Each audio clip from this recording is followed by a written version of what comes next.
Denver's Mayor Michael Hancock is among a group of leaders in major U.S. cities that supports a plan to pay reparations for slavery. That money would go to a small group of people as part of a pilot project that they hope goes national. Denver 7's Micah Smith has been digging into the aim and the impact it could have on people's lives. Micah.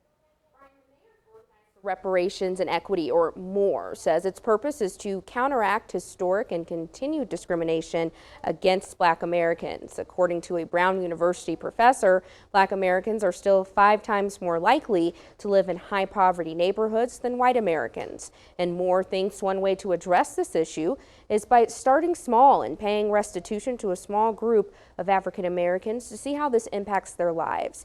Let's talk about what reparations means. The literal translation is to repair harm, and since the end of the Civil War, reparations for the formerly enslaved and their descendants has been discussed. I talked to Selena Dunham, principal of Classique, a consulting firm that promotes equality, who says the discussions then and now weren't always about monetary reparations. At the end of slavery, slaves were promised 40 acres and 40 acres and a mule. So reparations can be in form of money. It could be, discussions are about having education, funds being placed in it, it's about housing. No word yet on how the group of mayors will fund the reparations program or how recipients will be chosen, but this is a story that I will be following closely. I'm already receiving feedback from our viewers. It's a hot topic, and some want to know, what if other groups want reparations? Can't predict the future, but we do know in the past the federal government has made monetary payments, reparations, to the survivors of Japanese internment camps as well as Native Americans. So precedent definitely there. Yeah. A lot of layers to this one.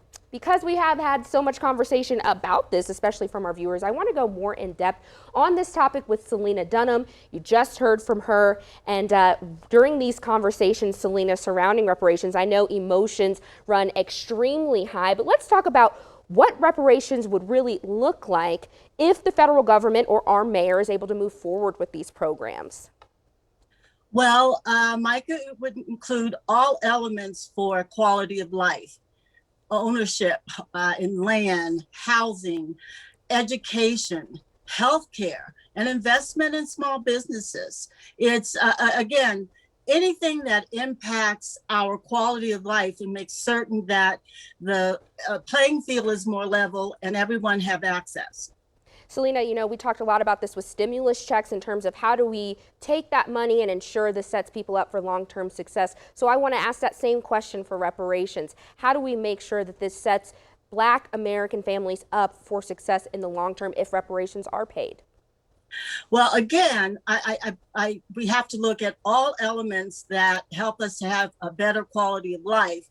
So there needs to be long-term goals, long-term.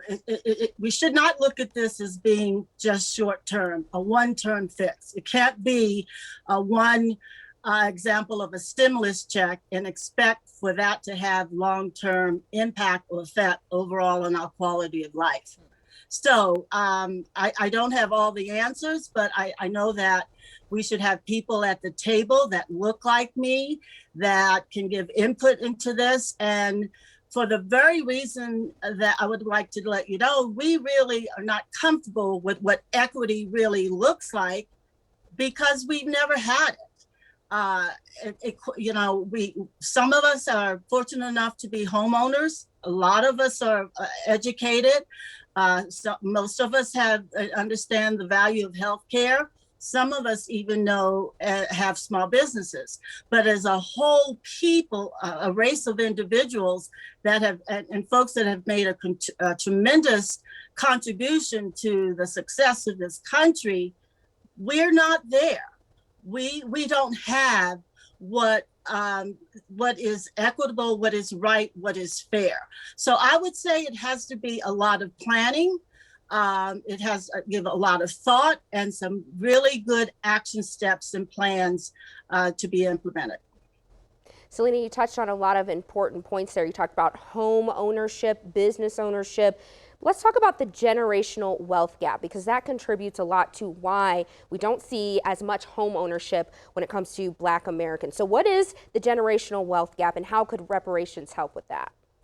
Well, slavery harmed tremendously our families. Families were separated, and it's taken a long time for families to come back together. But truly, a race of people should have the capabilities of passing on that wealth. And it's a proven fact that the more that we pass it on to generation, the better able our lives are going to be, and our children and future children are going to be able to participate and have that quality of life. So generational wealth for us is to have the homes, have good health, have businesses that we are able to pass on to our families. And again, that's just the beginning of what's to come. Yeah, such great information. Selena Dunham, the principal of Classique, that's a consultant firm that promotes equality for many organizations in Denver. Thank you so much for joining us. Thank you. Thank you.